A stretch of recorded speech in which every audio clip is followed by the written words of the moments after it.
What is up, everybody? My name is Hyken, and this is the Cooler Master MM710. Oh!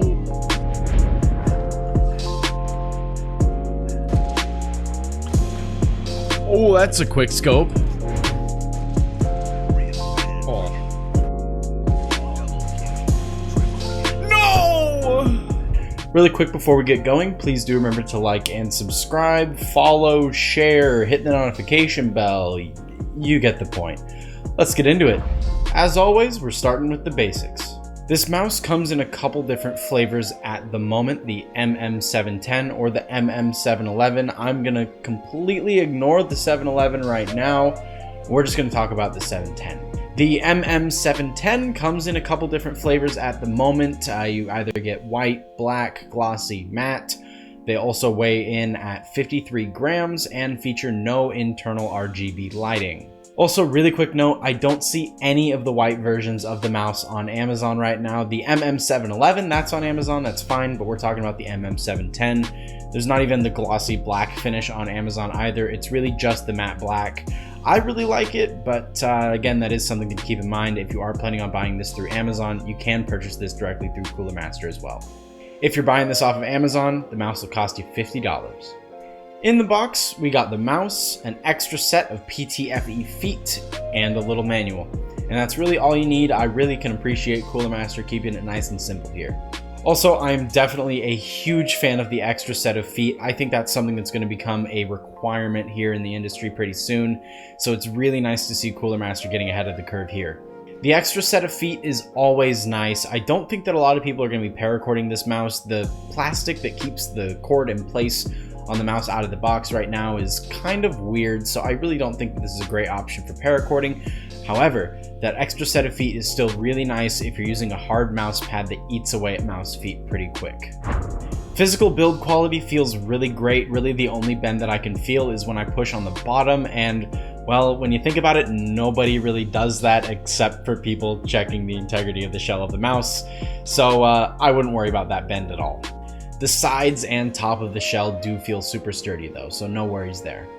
There is a decent bit of pre-travel on the main mouse buttons, the mouse 1 and mouse 2, as well as the side buttons.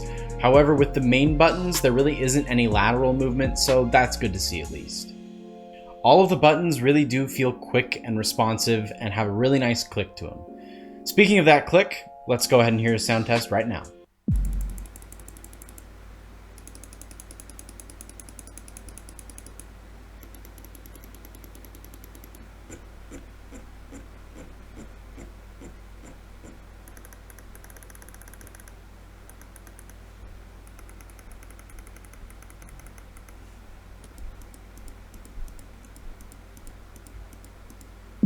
The switches and clicks all feel great and are honestly one of my favorite parts of this mouse. I'm also a huge fan of this matte coating. It doesn't really show any finger oils at all. Finally, oh my god. Seriously though, finger oil all over a mouse is one of my huge pet peeves. If you've seen my other reviews like the G-Wolves Hottie or even the Endgame XM1, you know those mice get a lot of finger oils, and you know I brought that up in the review. And I am thrilled to report that this one is not nearly as bad. It's barely noticeable.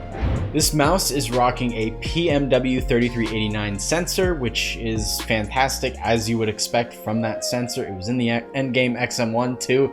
It was fantastic in that mouse. It's just a great overall sensor. You really can't go wrong here. It also comes out of the box with 7 different DPI levels, which you can cycle through by pressing the DPI button in the middle of the mouse. Unfortunately though, and this was not something that I really thought I would miss, there's not a DPI light indicator button at all, so you kind of just have to judge by feeling or look in the software for like which DPI level you're on, and that kind of threw me off. I definitely missed that, but I understand if they cut it because of a weight concern or something like that. Also, this didn't really bother me at all because I always disable any other step that isn't 800 DPI anyways, so not really anything to worry about if you ask me. The PTFE feet on this mouse are also fantastic. If you combine that with the super lightweight, the great cable, I mean, you've got a recipe right there for some really great mouse movement. I think that these PTFE feet actually might be my favorite PTFE feet that I've used too. They rival even the Razer Viper, which had some excellent feet. These are seriously fantastic, and I'm really happy they gave you a second set in the box. This cable is seriously next level. This is the best out-of-the-box cable that I've ever used on a mouse, ever.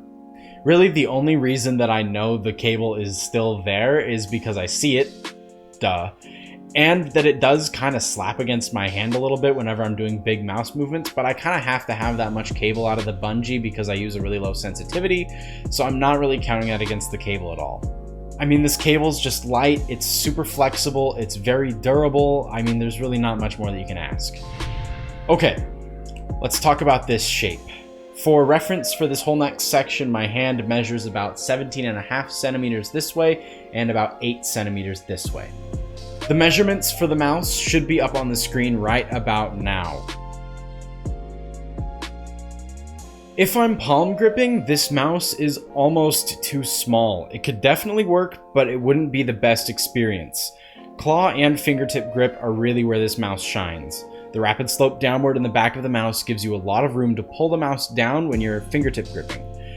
I never really fingertip grip unless I'm testing a mouse, but I found I was actually wanting to fingertip grip this mouse. I think that this is an excellent choice for anybody with small to medium hands, or even maybe about 20 centimeters long. I think if you get longer than that, you might really have to bend your fingers for a claw grip. I really don't think that this is the best mouse for palm gripping either. I think if you do want a palm grip, there are definitely some better options out there for you. As for the software, I have to say, I'm impressed.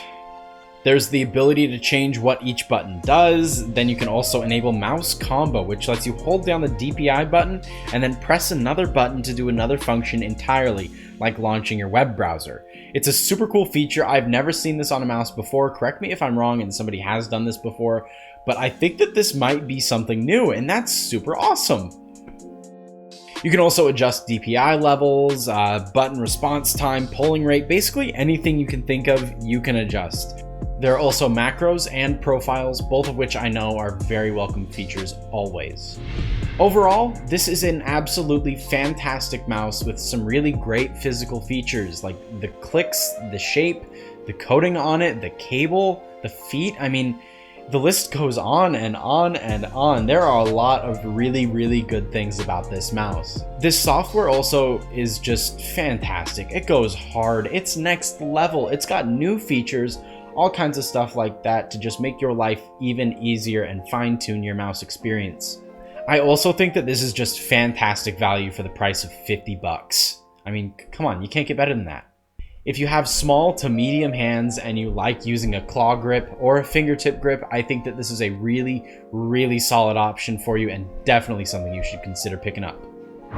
Alright everybody, that's going to do it for me. Please remember to like, subscribe, turn the notification bell on, comment, drink water. I don't know. That's it. I'll see y'all in the next one. Peace. What a guy. Ooh, that was a fadeaway shot right there.